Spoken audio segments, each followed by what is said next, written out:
রাখি পেঁয়াজ কিনেছেন নাকি খাওয়াতি পেঁয়াজ কিনেছেন? আমি রাখি পেঁয়াজ কিনি।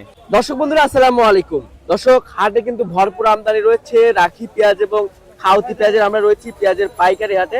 আমরা কিন্তু সরাসরি দাম সহ বিস্তারিত তথ্য দেবো। যারা ব্যবসায়ী রয়েছে তাদের সাথে কথা বলে আমাদের সাথে রয়েছে একজন ব্যবসায়ী ভাই। আসসালামু আলাইকুম দাদা ভাই। ওয়ালাইকুম আসসালাম। কেমন আছেন ভাইজান? আলহামদুলিল্লাহ, আল্লাহ রাখছে ভালো। ব্যবসা বাণিজ্য কেমন চলছে? মোটামুটি চলতেছে আল্লাহ দিলে। মোটামুটি চলছে। হ্যাঁ।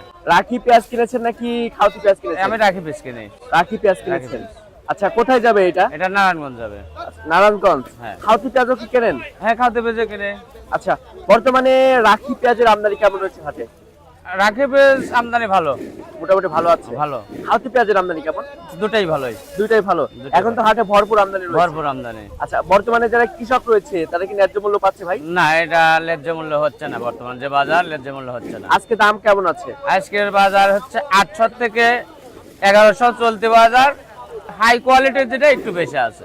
কোয়ালিটি ভেদে দাম। কোয়ালিটির পেঁয়াজের দাম। আচ্ছা, যেটা রাখি রয়েছে, যেটা দেশি পেঁয়াজ, সেটার দাম কেমন আছে? সেটা 1100-1200। 1100-1200। হ্যাঁ, ওটা 6 থেকে 7 মাস গ্যারান্টি আছে। 6 থেকে 7 মাস জি। ঘরে রাখা যাবে। ঘরে রাখা যাবে। আচ্ছা দাদা ভাই, যেহেতু ব্যবসার সাথে অনেকদিন যাবত জড়িত রয়েছেন, কি বুঝতেছেন দাম কি বাড়ার সম্ভাবনা আছে? দাম কাঁচামালের সিজন একটু কমে থাকে, সিজন গেলে বাড়ে এবং কৃষকের জন্য বাড়ার প্রয়োজন। আচ্ছা দামটা কৃষকের জন্য বাড়ার প্রয়োজন অবশ্যই। আচ্ছা, তো আরেকটা বিষয় জানতে চাচ্ছি, যেহেতু রাখি পেঁয়াজ এবং খাওয়াতি পেঁয়াজ দুটাই কেনেন, হ্যাঁ। কেউ যদি আপনার সাথে যোগাযোগ করতে চায়, পেঁয়াজ যদি কিনতে চায়, তাহলে কি কিনতে পারবে? অবশ্যই কিনে দেবো।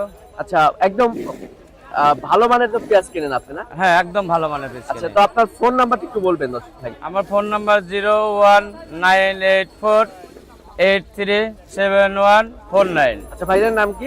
ইরশাদ আলী। এরশাদ ভাই। তো আপনার সাথে যোগাযোগ করলে তো মাল কিনতে পারবে না? হ্যাঁ, অবশ্যই কিনে দেবো। বাংলাদেশের বিভিন্ন ডিস্ট্রিক্টে তো মাল যে কোনো প্রান্তে যাবে মাল, সমস্যা নাই। যে কোনো প্রান্তে? হ্যাঁ, বাংলাদেশের যে কোনো প্রান্তে। আচ্ছা, তো দাদা যেহেতু প্রতিনিয়ত হাট বাজার করতেছেন, কি বুঝতেছেন সামনে কি আসলে এলসি পেঁয়াজের কোনো দরকার আছে? না, এলসিপিদের কোনো দরকার নাই। আল্লাহ দিলে যে ফলন হয়েছে কৃষকের, এবার এলসিপিদের কোনো দরকার নাই। তো বর্তমানে আপনারা যারা ব্যবসায়ী রয়েছেন তারা তো লসের সম্মুখীন হচ্ছেন না? হ্যাঁ, অনেক ব্যাপারে কিছু ভিন্ন মুকাম ভিন্ন ব্যাপারের লস আছে। আবার মুড়ি কাটায় লস ছিল, আলি পেঁয়াজ আছে, আমার তেমন লস নাই। আল্লাহ দিলে কিছু ডাল ভাত খাই বেশি থেকে যাচ্ছে। তো ঠিক আছে দাদা ভাই, ধন্যবাদ আপনাকে। দর্শক, আমরা কিন্তু সরাসরি ব্যবসায়ী ভাইয়ের সাথে ছিলাম, কথা বলে দাম সহ বিস্তারিত তথ্য দিয়েছি। ভাইয়ের কিন্তু ফোন নাম্বারটাও দিয়েছি। আপনারা যদি কেউ চান পেঁয়াজ কিনতে, অবশ্যই কিনতে পারবেন যোগাযোগ করে। তো দর্শক বন্ধুরা, এই ছিল আমার কাছে সর্বশেষ তথ্য। আপনারা কিন্তু অবশ্যই ভিডিওটি শেয়ার দিবেন। কে কোথায় থেকে যুক্ত হচ্ছেন একটু জানিয়ে দেবেন কমেন্ট সেকশনে। আমরা কিন্তু প্রতিনিয়ত পাবনা জেলার বিভিন্ন হাট বাজার থেকে পেঁয়াজ, রসুন অর্থাৎ কৃষি পণ্যের বাজার মূল্য সম্পর্কে জানিয়ে দিচ্ছি। তো দর্শক, সবাই ভালো থাকবেন, সুস্থ থাকবেন। আল্লাহ হাফেজ।